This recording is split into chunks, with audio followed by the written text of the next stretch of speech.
What's up guys, I'm Dan, welcome to Mish Guitar. Today I'm going to show you my 3 favorite exercises that I do anytime I need to warm up my fingers. This could be daily, it could be if I haven't played for a while and I'm trying to attempt something and I realize my fingers just aren't working today. I go to this warm up all the time, and we're going to utilize the chromatic scales, often called the spider walk, and something I like to call a cross-legged spider walk where you're alternating strings while doing the chromatic scale, and then a string skipping arpeggio using an E shape bar chord starting on the 5th fret position in A major. The first exercise, the basic chromatic scale. We're going to start on the low E string, starting on fret 1. Here's the chromatic scale, and before I start, we're going to go up on the 1st fret, we're going to shift up 1 fret, and then we're going to come down the position on the next fret. Shift up a fret and go up, and so on until we get all the way up to the 12th fret. One other thing to note, it's also very useful to practice efficient picking or economy of motion, which means the pick takes the shortest path to the next note. This is especially important when you are going from string to string. If you're coming down a scale, you want the pick to always be an upstroke to the next string. Up, up, up, up, up. However, if you're going up the scale, you want it to be a downstroke to the next string. Down, down, down. So pay attention to my right hand when we're doing this exercise. I'm using upstrokes when I'm going down the scale, and I'm using downstrokes when I'm going up the scale. Let's jump into it.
Okay, so I'm pretty much at my limit here with this non-cutaway guitar. If you're playing on a guitar with a cutaway or an electric and you can go up further, you can play that all the way up to the 24th fret if you'd like. I typically stop at the 12th fret and then I switch to what I call the cross-legged spider crawl. And I do that by starting in the same position I ended on, and now I'm going to go down the chromatic scale, but instead of descending on one string, every other note's going to go to a different string. So I'm going to start on the high E on the 15th fret, next finger is going to be on the 14th on the B, then we're going to go to the 13th fret on the high E, back to the B string on the 12th fret. So it looks something like this. So let's go down it, and here's another trick that helps me improve my picking accuracy. On the way down, I pick between the strings, and on the way up, I pick outside the strings. I'm always using alternate picking. However, try going inside the strings on the way down and outside the strings on the way up. Pay attention to my picking hand and you'll see what I mean. Inside. Outside. Inside. Outside. Inside.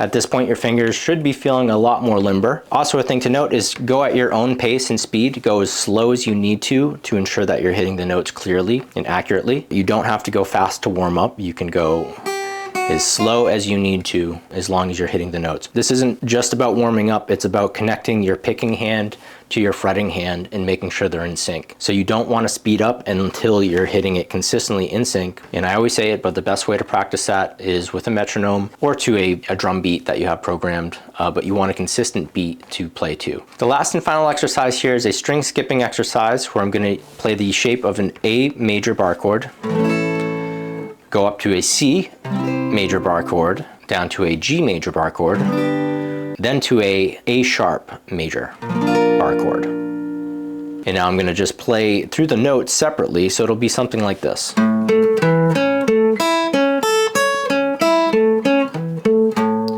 And again, similar to the cross-legged spider crawl, when I'm going up, I'm playing the outsides of the strings.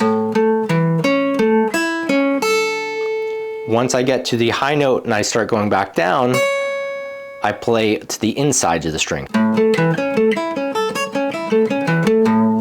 So that's the pattern. We're going to go through those different chord shapes. Here we go.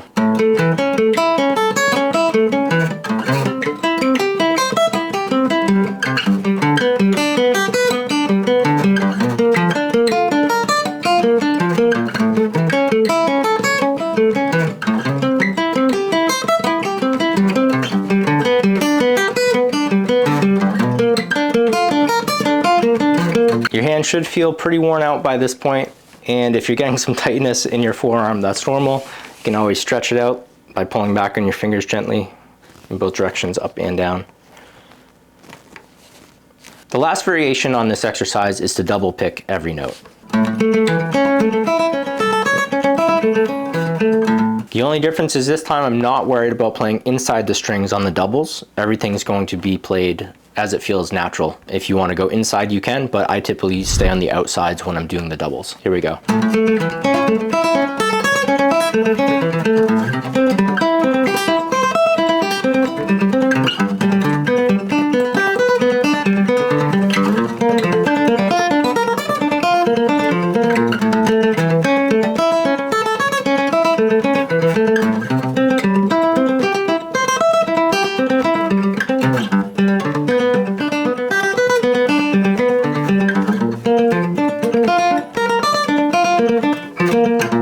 If you enjoyed this video, please hit the like button, hit subscribe, and hit the notification bell. It really helps out my channel, and I will catch you on the next one. Take care.